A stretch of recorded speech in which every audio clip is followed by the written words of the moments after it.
Welcome everybody to Shop Talks, which is a production of the Ink Kitchen, which is an online free source of information by printers for printers. I'm a printer.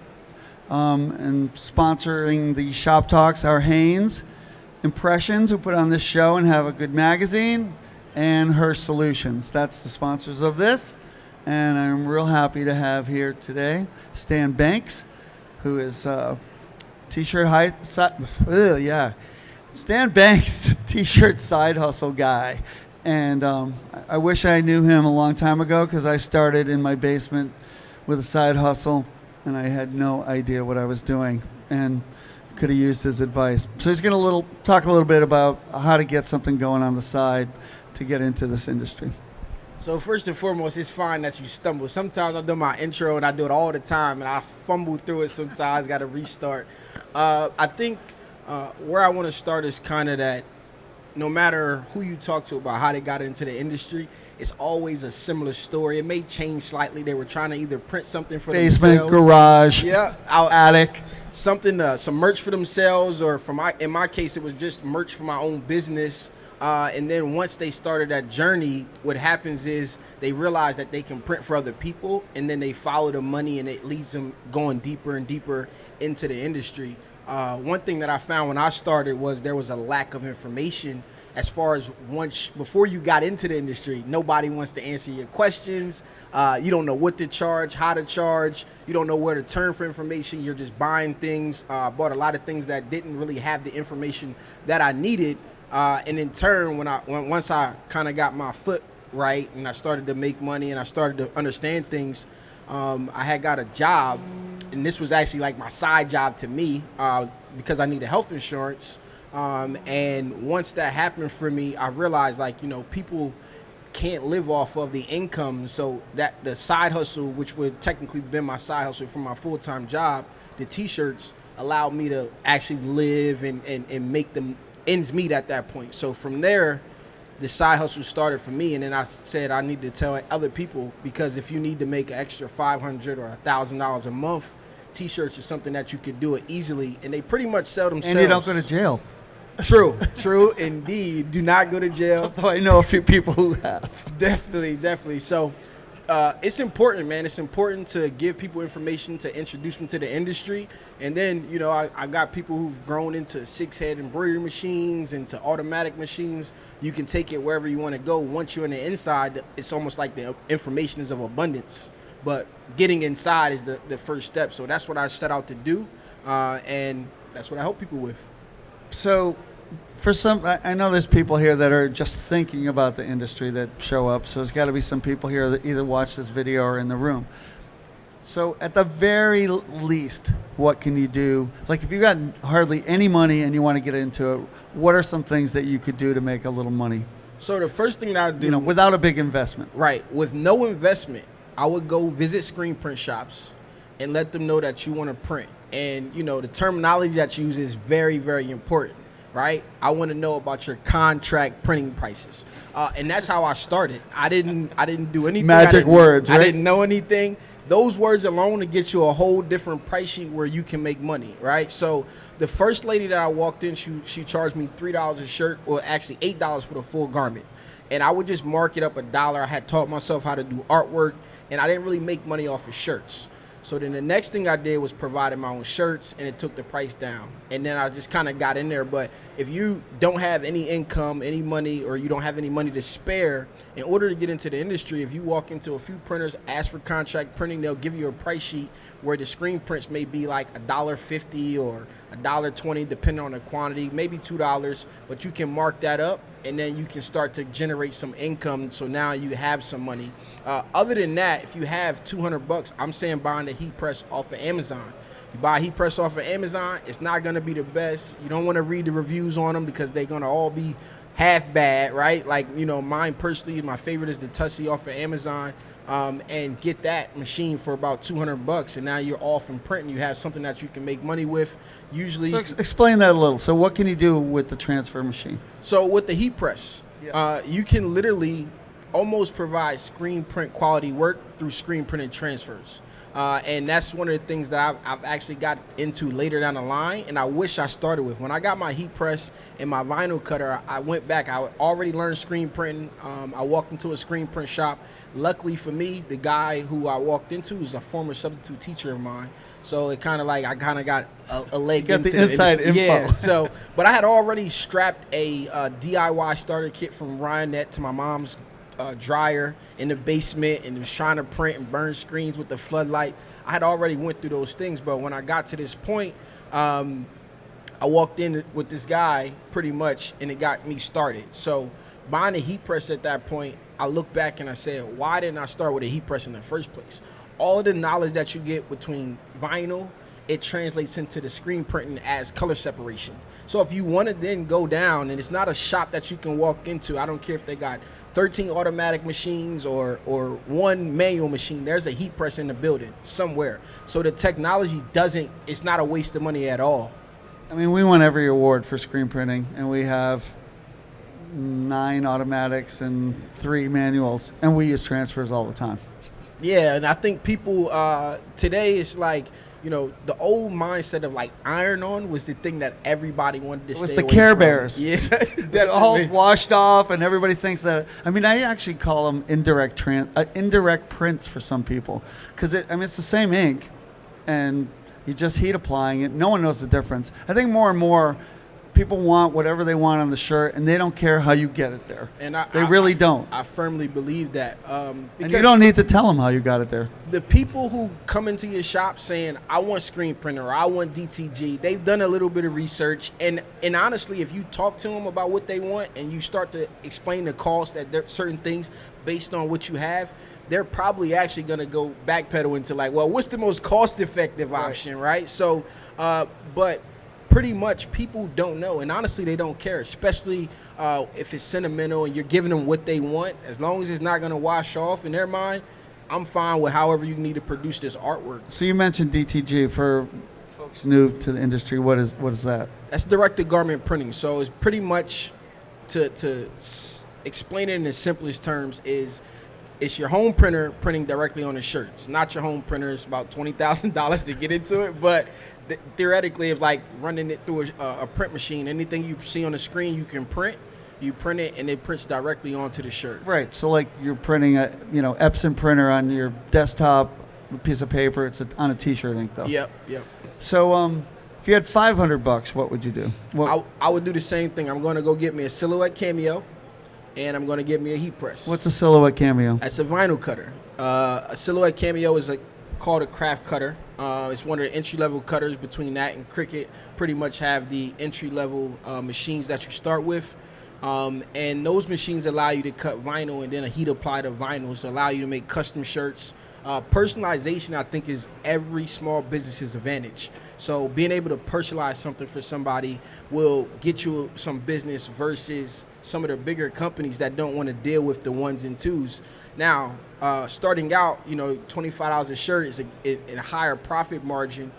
You cap out. So a lot of people start with vinyl, and then they realize that the bulk is a lot faster, and you make a lot more money versus the time, although the profit margins are smaller. For example, if I did 4 customers walk into my shop for vinyl shirts, if I'm good, I can get them in and out in 15 minutes. That's $100 at $25 a piece, profiting about $80, off of the vinyl and the t-shirt. On the other hand, with transfers and a heat press, I can knock out 50 shirts where I only profit $5 a shirt, but make $250 in that same hour. And that's, 50 shirts in an hour is like a slower pace. So anybody, that's pretty much reasonable and doable. And for every other method in this industry, when it comes to like running a heat press, I can have somebody heat pressing and leave them on their own in 15, 20 minutes and feel confident that they won't mess up the job. So, getting into screen printing, it takes a lot of time to perfect it. To just to understand how to stay clean is like a whole nother task. But heat pressing. You mean the ink goes on the shirt, not on you? Yeah. And if you get it anywhere else, it's everywhere. You can put it one drop on the side of your press, will end up on every shirt that you run through the dryer. So for me, heat pressing is the gateway to unlocking everything else that's in this building, from embroidery to automatic screen print machines to any other form of printing. that is the gateway in my eyes. So what kind of things can you do with it? Can you do everything, you think? You can pretty much do everything. Anything that you can screen print, you can use a screen print transfer. For DTG, there's full color transfers. There's now DTF, which is one of the new phenomenons in the industry. What's that? DTF is direct to film transfer. So it's a full color print. Normally we would do inkjet printing, which inkjet is similar to what the iron-on people feel about it. Inkjet transfer is something that you can print with your home printer. And you print it out, you push the image to the shirt. DTF allows you to print to a transfer film and have a little bit of a better quality as far as the stretch and the wearability versus some of the simple technology. So some of the DTG machines also are used for DTF. It's just a lot of things, the ins and outs and acronyms that you got to get used to. Right. But I tell people when it comes to figuring out what to buy, it's a lot of equipment, it's a lot of stuff here.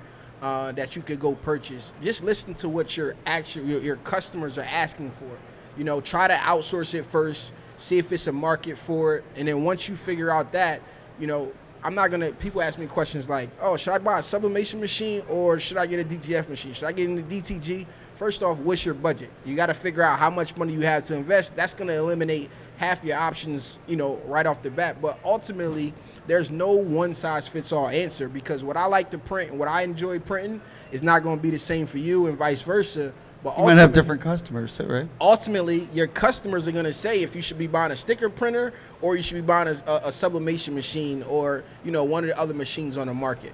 Is there any mistakes you see people make a lot that you would want to steer them away? Oh, man, just buying stuff. One of my friends this is one of my teammates here. He's nodding his head. And, stop trying to keep up with the Joneses and what everybody else has and just focus on you and your business and then take it where you want to go. Buying equipment just to buy equipment. The first thing somebody showed me about new equipment, they send me a picture, they talk about it. I'm like, are you even using what you already have? Like, what's the purpose of the piece that you have? And so stop buying things just to buy things and really understand how to buy them, or not how to buy them, or what you're buying and why you're buying it, so that you actually get your use out of it and you start making money. Yeah, you touched on something earlier that I see a lot, which is people want to do the screen printing and they have no idea what they're getting into. Because if you buy a press, that is just the beginning. Like you said, you got to have a way to expose the screens, you got to have a washout area, you have to do all this build out or find places to do all of that. It's not that easy. True. Right? Definitely. Where's the transfer? What do you need? A plug. Yeah, plug it in. And I've taken heat presses to work.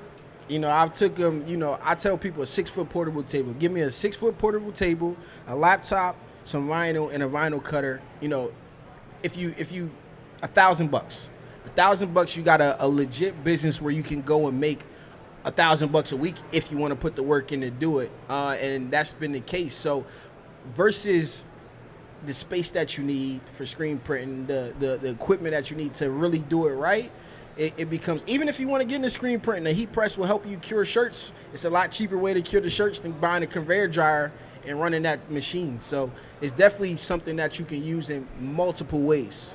I think another thing you got down is that you're a salesperson, and if you don't develop a salesperson, you could be the best printer in the world. You're not going anywhere. Whereas with transfers, you can start selling. Right? Yes, immediately. So when it comes to sales, me personally, how I believe is, I've had a lot of different hustles that I've done. I've been a photographer, I've done web design, I've done graphic design, I've done all of these different things. Out of all of those things, t-shirts was the easiest to sell. Your first set of customers should come from your family and friends. And that's simply just by letting them know that you can make t-shirts and giving them something that they'll be proud of. And they say, hey, if I say send you a customer, I know you're going to be able to provide the service. So from there, I'm be honest, most screen printers and most shops will tell you they don't advertise much anymore, just because the work that walks into them, just by who you know, will take you really, really far and kind of keep you busy, especially as a one-man shop. When you get employees and stuff like that, then you got to get back into advertising, because you got to sell a lot more and to feed make those that other nut. people. Yeah, no question. So when it comes to actually getting into it and starting yourself, if you share with the world what you're making, and it doesn't have to be the best. I think my best friend said the other day, her first shirt she wasn't proud of, she posted it, but it allowed her to get work and then perfect it over time. And just by sharing it and let people know what you make and what you're capable of doing, they'll come in, and then you'll start to get the questions, the real questions. So a lot of people stop before they buy anything. They just say they want to do it. They ask a ton of questions that don't mean anything outside of reading reviews. Until you get in and you get your hands dirty and you start doing whatever form of printing there is, the questions will be completely different, and they'll matter to what it is that you're trying to do. Everything else is just somebody else's opinion. So I know you use social media a lot. Expensive thing to do, right? Not at all. It's leading free. question here. Yeah, Sorry. no question. It's free. Social media is free, and that's what same thing. Your family and friends, your Facebook group is going to give you, your first set of customers. You share it out to those guys. Building up an Instagram following and finding your niche is very, very important. Whatever that niche may be, that'll, kind of drive you out through your business. So I actually don't know how you're going to answer this one. I know you're an artist, but some people are not. Do you think they still can get into this? I disagree. I don't consider myself to be an artist. I forced myself to learn everything I needed to do based on the job. So if I had to give somebody advice who doesn't have a background in graphic design or anything like that, like myself, first and foremost, only look to learn enough to complete the job that you're working on. Because it's a wealth of information. You get into Photoshop and Illustrator, it's 35 ways to do the same exact task. So find one and master it. When I used to cut pictures out, I used the eraser tool. Then I learned about the masking and painting white and black and being able to recover parts of the image when you mess up. So only learn enough to do the job. However, my mentor, he can't even resize a PDF. He does not know how to resize a PDF to this day. He's been doing it since 2003. As long before I printed, he does not know how to resize. So you build a network of graphic designers and people that you can call on to do your artwork. There's companies here that provide vector and artwork services that you can use, and it's like 10 to 15 bucks to get something done, sized, and be ready to go, whether that's for digitizing or that's for revectoring and stuff like that. So there are things that you can use in order to implement your business, and I like to tell people to focus on what you're good at and outsource everything that you're not or you don't enjoy. I'll give a little plug for you too. So I think one thing that you touched on a little earlier is knowing the lingo. I think you're good. Your posts and your videos tell you how to talk to people, because I think that's important. A lot of times if you go and you stumble on the words and you don't know how to ask for it, you're not going to get what you want. But that's definitely one part of it. Another is, like you said, having some direction, know exactly what it is that you do want, right? Yeah, the lingo is super, super important. Understanding, because people are just going to start rambling on. And one of the things I do for the companies that I'm actually working with in the industry and that I consult with and things like that is that I simplify it. Like some vinyl companies would call it polyurethane. I'm like, what is polyurethane? You have no branding, and I don't even understand what that is, and nor do I care. Tell me what it is and what it does. You know what I mean? Yeah. So stuff like that is very, very important. So getting in and learning the terminology will open you up. When you seem like you know what you're talking about, people are more comfortable talking to you. And that's kind of like what I took on as my job, was to give people the information enough that they can talk and then go learn more. I'm not a master of any one print method, and if I don't know something, I want to bring in experts to try to talk a little bit more about it, to expose. I'm not a huge fan of DTF, but there's somebody, it may be perfect for your business. So if I can get you the initial information and then you want to learn more, you can go to this guy or this girl to figure out more information. I know that some companies are a little easier on beginners, like they're a little more accessible, maybe, willing to deal with somebody that doesn't know what they're doing yet.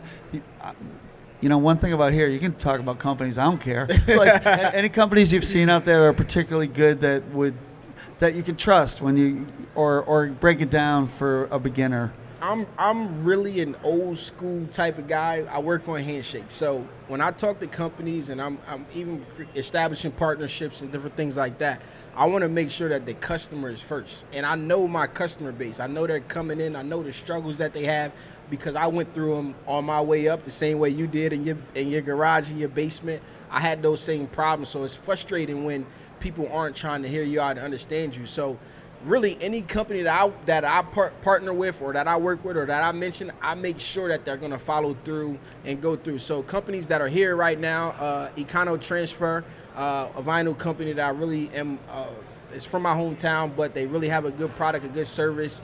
James and Jerry over there are great people that will come through to help you. I'm huge on Super Color right now when it comes to full color transfers and artwork. We use them too, The actually. staff over there are really helpful. Who else, man? Actually, their transfers are also very versatile, right? Like Yes. they work on a lot of different things, so that's a good place to start if you're not sure which transfer to use. I think they're going to cover a lot of bases with a pretty simple product. Yep, Anyone definitely. else that you find helpful out Oh there? man, so it's How about a transfer it's machine? million. What transfer machine would? Oh pick- man, Heat if- Press Nation, Heat Transfer Warehouse, Pro World.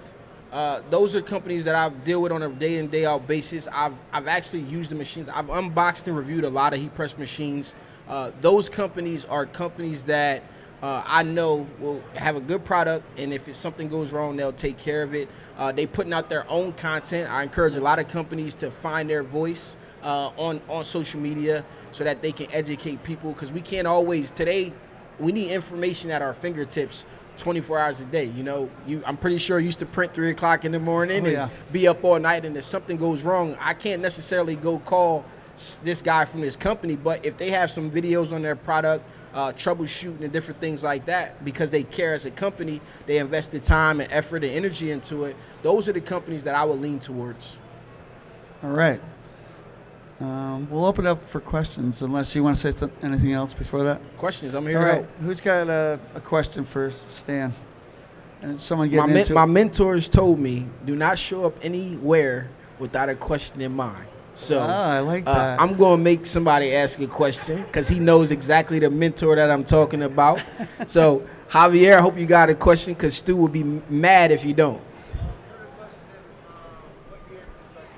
So the question is, what year did Stan start his business? So I started printing my first set of T-shirts, not myself. I bought some prints in 2009 to promote my photography business. And I was actually surprised that people were buying them from me. It was just said Stan Banks Photography, and I bought them for $8, and I was selling them for $20. Only because as I wore them, people kept asking. So I sold out. I bought 2 I didn't know you were a model too. Oh man. I bought 2 dozen, I sold out. I bought 4 dozen, I sold out. I bought 8 dozen, I'm just like, this is bananas. I did not understand, because I wasn't out to create a clothing brand. I just made some shirts to promote my business, and here people were wearing them out to the club and different places. So that was super interesting to me. So I started in 2009, and then I focused on printing in 2011, and that's when I started going and different things like that. That actually reminds me. Someone told me once, nothing happens without a plan, and nothing happens according to plan. True. So Very you true. took advantage of something that you didn't necessarily know was going to happen. Very but true. you had your eyes open that it was happening. Yep.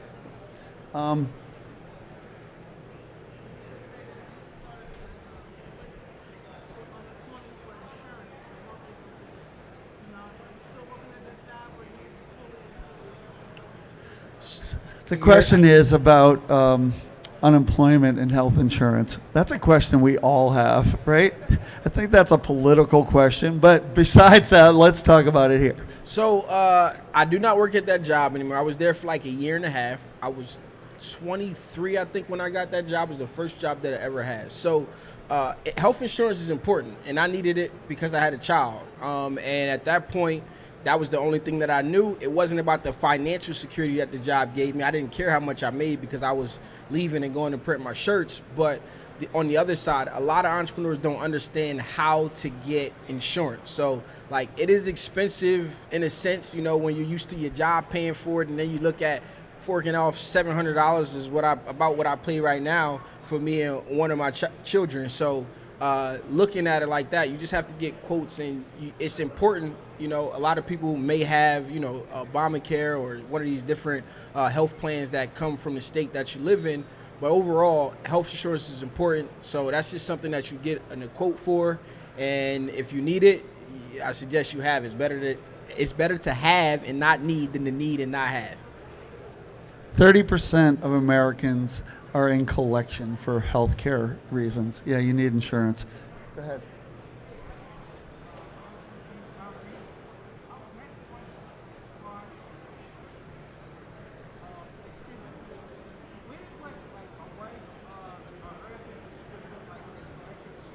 I got you.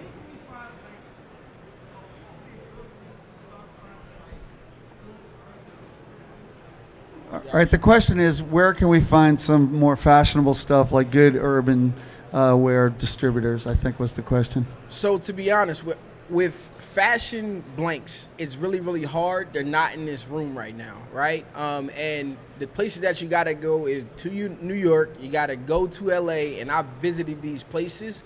And most of them surprisingly don't have websites. Like you walk into some place in New York, you go downtown into the fashion district. It's not the shops that are in the front with the booths. You got to go in the back and go up the elevator, and you walk into these rooms full of fashionable apparel.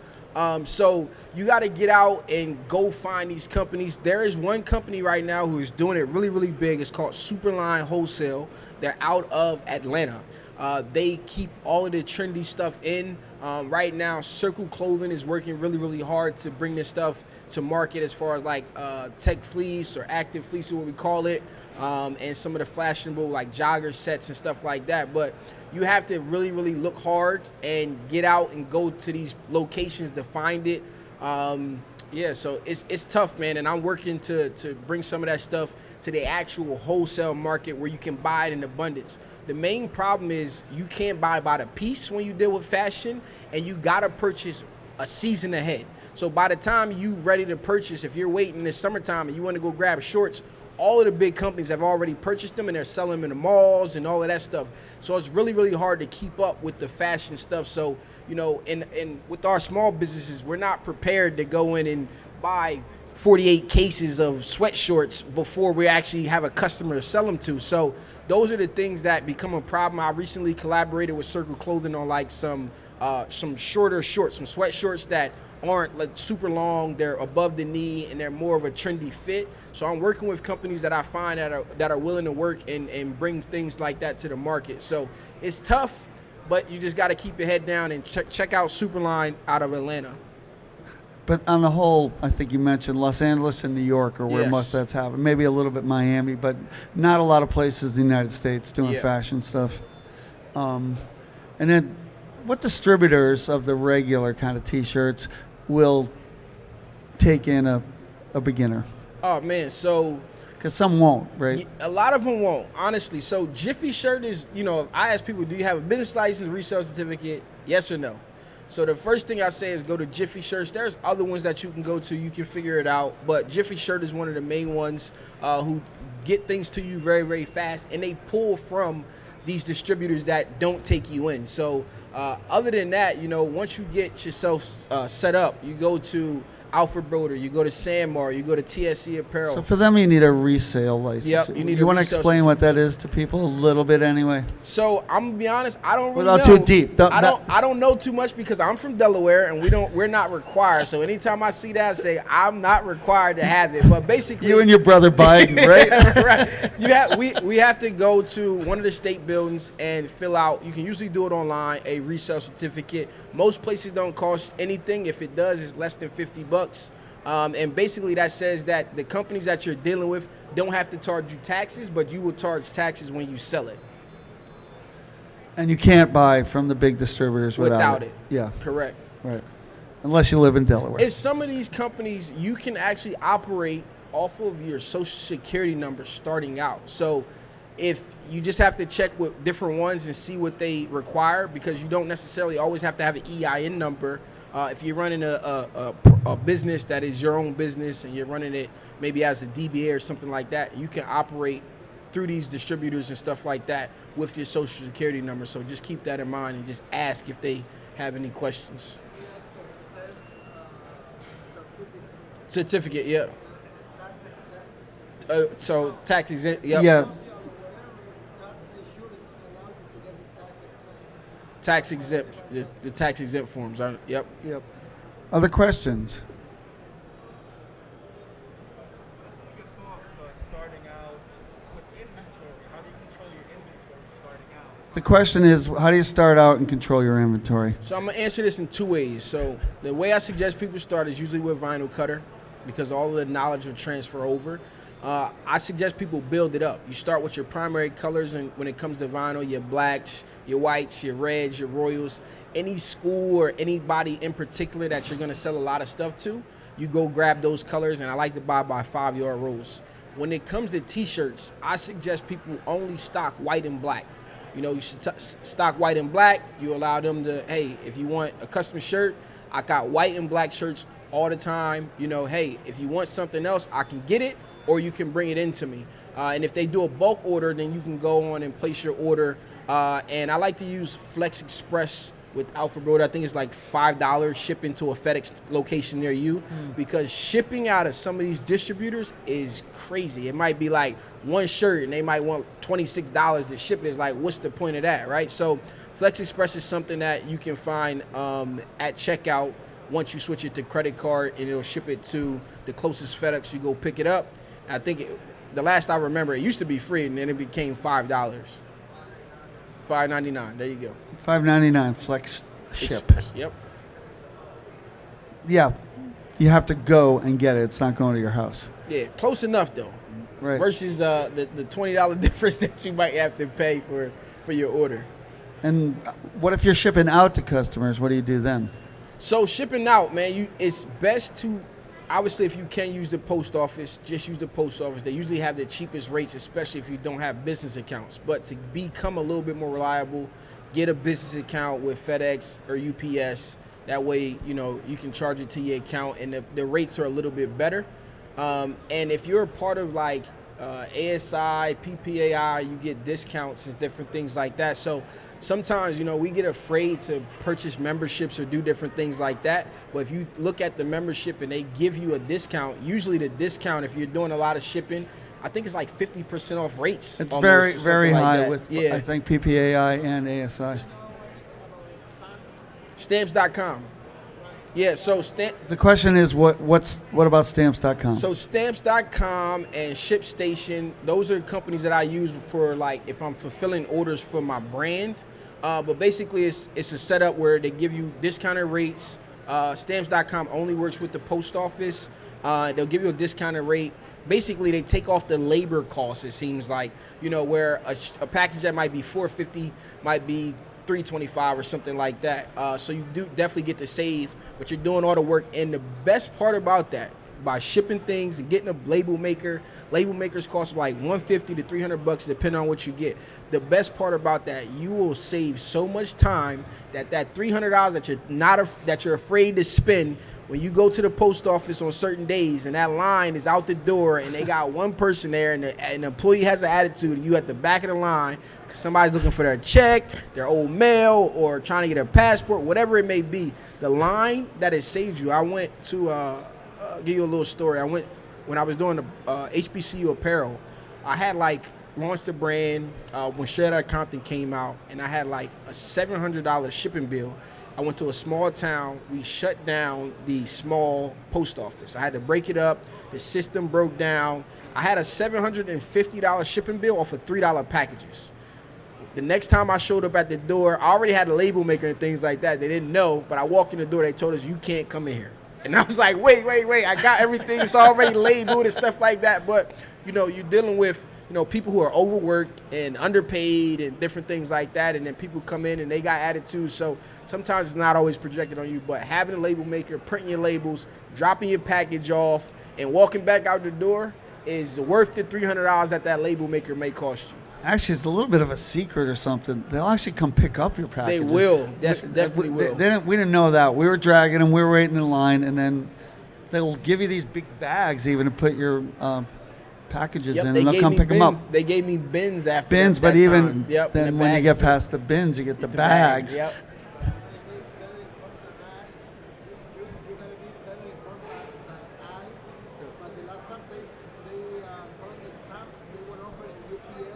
Oh. USPS, but the only reason I don't like the idea is because I use worship. Oh, okay. And I mean, if I'm going to change the whole System. So the question is, Is it? yes,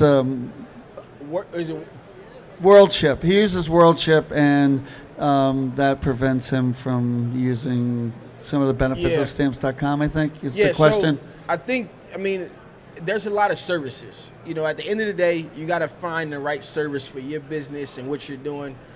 You know, for me, I've shipped some international packages. It was a huge problem. Just understanding, you know, where to put what information is crazy. We think it's like, oh, I just put the address here. You got to put the country code. You got to put this over here, that over there. And you don't know the city from the state when it comes to, you know, another country and different things like that. So there are a lot of systems out here that you can use to better your business. So explore them, make those people, call them up, ask them questions. They get paid to answer your questions. And if you're not getting the service you want, go somewhere else. Don't spend your money there. Good advice for sure. Any other questions? Speaking of design, I got an idea of this design, but it was hard to explain my idea to someone that I want to get a transfer from. What do you suggest I do? So the question is, she has a good idea, but how does she explain to someone or a transfer company how to get the transfers to look like what she has in her head? So sketch it. First, you sketch it. Most transfer companies want print-ready artwork. So I can draw. I'm assuming that you can't draw if you said that, right? So you sketch it out, and then I like to find a graphic designer, whether it's through social media, whether it's through places like Fiverr and different things like that, but send them a sketch. The next thing you want to do is with that sketch, you want to send them artwork that you like or something that you want to model it after will help you out even more. So if you find a finished graphic, it doesn't have to even relate. You know, we could be printing for a streetwear clothing line. I want my logo done, but I love this baby's company logo and I want that similar. They call it logo flips or whatever the case is, but being able to send some artwork references and then give them the description. So you got your sketch, as poor as it may be, you got your artwork reference, and then you got your description, your colors and everything in there. You send that to a graphic designer, and then they'll take that and put it into place. Oh, a lot of people, I'm pretty sure if you guys are printing, customers will send you stuff from other. They'll make it off of like platforms like Custom Ink and send it to you. Take a screenshot, right? Yep, I get them all the time. And tell you to print this for them and different things like that. Yeah, so that's kind of what I do in a general sense, man. Find graphic designers, build relationships. Have 5 of them, because graphic designers are artists, and they are flaky sometimes. You know, they Really? get creative block, they disappear. So you should have in your back pocket 5 graphic designers that may work with you. Not this guy. Look at it. He's working hard over there. But seriously, and even for myself, sometimes I do artwork myself too because I taught myself enough. But sometimes we're just not in the mood. We just don't have the creative block or the creative mind at the time to bring it to life. I've had ideas for logos that took me a year to actually get out my mind. You know, in my mind, I did a brand for the state of Pittsburgh called Still My City. And I knew exactly what I wanted to do, but it didn't happen till a year later. And then it only took me 30 minutes to make it. But the idea just didn't come to life on the spot. So, you know, just collect your information, provide references, and then, you know, hand them to a graphic designer and allow that person to do the work for you. And then if you're dealing with a customer, charge your customer accordingly. If they charge you $50, charge $75. You mark it up a little bit and work from there. You know, that's a good thing to talk about. I know people, it's intimidating. What do you mark things up usually? So how much do you mark up art? How much do you... You're going to say as much as you can, but besides that, what's a rule of thumb? Because I think a lot of people are in the dark. They want to start doing stuff. They don't know what to charge. So, honestly, man, artwork goes on market value. You know, artwork is one of those things of market value. There's people that charge $6,000 for art, you know, because they're dealing with big companies. And there's people that charge $150 to $300 for it. You know, what I did for myself was when I'm doing my own work, I started at $25. I got 5 customers. I got a little portfolio built. I upped it $10, and I just kept building it up until it kind of leveled itself out. But when you're outsourcing work, what I do is I go by perceived value. Is it a custom drawn piece of art? You know, and I always ask the graphic designer, hey, how much do you want to get paid? They tell me $75, and I know that work goes for $300. I'm gonna charge $300. I'm gonna pay him exactly what he asked for. That's just the way that I do it. If it's a simple base graphic, you know, something like a text-based graphic, it could be anywhere from $75 to $150 depending on what's going on. So I don't have like a technical calculation like I'm going to mark it up 30%. I go based off what I know my market value is for it, and I try to pay the graphic designer exact. I don't even like argue with my graphic designer. Oh, can you do this for 50? You know, I may say, can I get 5 graphics? Can I get a little bit of a break if I do 5 at a time or something like that? But I go based off perceived value, and then I keep the difference. All right. Any other questions?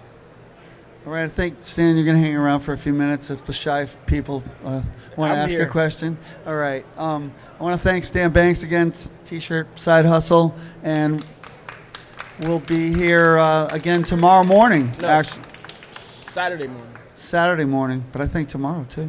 Oh, if you want me here, I'm He's here. there every day. If you want me, Anyway, I'm the here. schedule's back there, and I want to thank the sponsors again: Hanes, Hirsch Solutions, and Impressions, and the Ink Kitchen. Thanks for coming. Thank you, guys.